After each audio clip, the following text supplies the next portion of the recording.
கிராமத்தில் ஒரு நாளுங்க. ஸோ இன்னைக்கு வந்து கார் வாஷ் முடிச்சுட்டு டேரெக்டாக வந்து கிராமத்துக்கு வந்தாச்சு. ஃபுல் அண்ட் ஃபுல் பார்த்தீங்கன்னா சுற்றி பார்த்தீங்கன்னா கொய்யாப்பழ தோப்பு தாங்க. பிடிங்கி அப்படியே ஃப்ரெஷ்ஷாக சாப்பிட்டுட்ருக்கேன். அப்புறம் பக்கத்துலேயே கிணறு இருக்குங்க. அப்படியே அங்கே போயிட்டு கொஞ்சம் நேரம் டைம் ஸ்பெண்ட் பண்ணிட்டு முடிஞ்ச வரைக்கும் கொய்யாப்பழத்தெல்லாம் பிடுங்கி பார்த்துட்டு அப்படியே வீட்டுக்கு கிளம்ப வேண்டியதாங்க. அது போக வந்து சாப்பாடும் பண்ணிகிட்டு இருக்காங்க அக்கா வீட்டில். இங்கே பாருங்களேன், அப்படியே பழமாக இருக்கு பாருங்க கொய்யாப்பழம். இங்கே வருங்க, அவ்வளோ பெரிய பழம் வெள்ளவெளேன்னு இருக்குங்க. அப்படியே ஃப்ரெஷ்ஷாக சாப்பிட்றதே ஒரு தனி ஃபீலு. ஆல்ரெடி ஒன்று சாப்பிட்டுட்ருக்கேன், இதை பொறுமையாக சாப்பிடுவோங்க. அப்படியே வந்து கிணறுக்கு போயிட்டு வீடியோ எடுத்துகிட்டு அங்கே கொஞ்சம் நேரம் உட்காந்துட்டு அப்படியே சாப்பிட்டுட்டு இந்த நாளை வந்து நல்லபடியாக ஸ்பெண்ட் பண்ண வேண்டியதாங்க.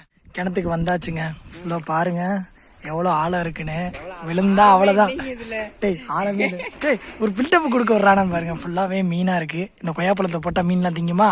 வேணாங்க, நம்மளே கஷ்டம் நம்ம சாப்பிட்றோம். இங்கே பாருங்க, போசை கொடுத்து பாருங்க, பை ஃபுல்லாக கொய்யாப்பழத்தை அள்ளி வச்சுருக்கான். இன்னும் போக பிடுங்கலாம். சரி இப்போதைக்கு இது போதும்னு சொல்லிட்டு அப்படியே பிடுங்கிட்டு, ரொம்ப வெயில் அடிக்குதுங்க, அதனால கொஞ்சம் நேரம் தான் இந்த கொட்டாய்க்குள்ளே உட்காந்துட்டு அப்படியே கிளம்ப வேண்டியதாங்க. கொய்யாப்பழத்திலே 2 கலர் இருக்குல்லங்க, சிவப்பு கலர் இன்னொன்று வெள்ளை கலரு. அந்த மாதிரி இது வந்து வெள்ளை கலரில் இருக்கா, இந்த இது வந்து சிவப்பு கலரில் இருக்குவாங்க. இதுக்கு வந்து கிளை ப்ளஸ் வந்து இலையை வச்சு ஏதோ டிஃப்ரெண்ட் சொல்கிறாங்க. எனக்கு பார்க்க தெரில, அவங்க ரெகுலராக பண்ணுறதுனால அவங்களுக்கு தெரியுதுங்க. ஸோ இது சிவப்பு கலரு, இது வெள்ளை கலருங்க. இது வந்து நிறைய வந்து படர்ந்த மாதிரி இருக்குமா, இது கம்மியாக படுற மாதிரி இருக்குமா அப்படின்னு நிறைய சொல்கிறாங்க. பட் எனக்கு பார்க்க தெரியல. ஓகே, என்னவா இருந்தால் என்ன, நம்ம வாங்கினதை சாப்பிட்டுக்கிட்டே அப்படியே வீட்டுக்கு கிளம்ப வேண்டியதாங்க. கிணத்துக்கிட்ட உட்காரலான்னு பார்த்தா ஒரு தாத்தா படுத்திருந்தாரு. டிஸ்டர்ப் பண்ண வேணாம் அப்படின்னு சொல்லிட்டு இங்கிட்ட வந்தாச்சுங்க. ஃபுல் அண்ட் ஃபுல் பாருங்கள் எப்படி இருக்குன்னு. அப்படியே சுற்றி வந்து இங்கே இருக்கும். அந்த சைட்லாம் பார்த்தீங்கன்னா வந்து பப்பாளி மாங்காய் அந்த மாதிரிலாம் நிறைய போட்டிருப்பாங்க பக்கத்து தோப்புக்காரங்க. ஸோ இங்கே பாருங்கள் ஒரு வாழை மரம் இருக்குது.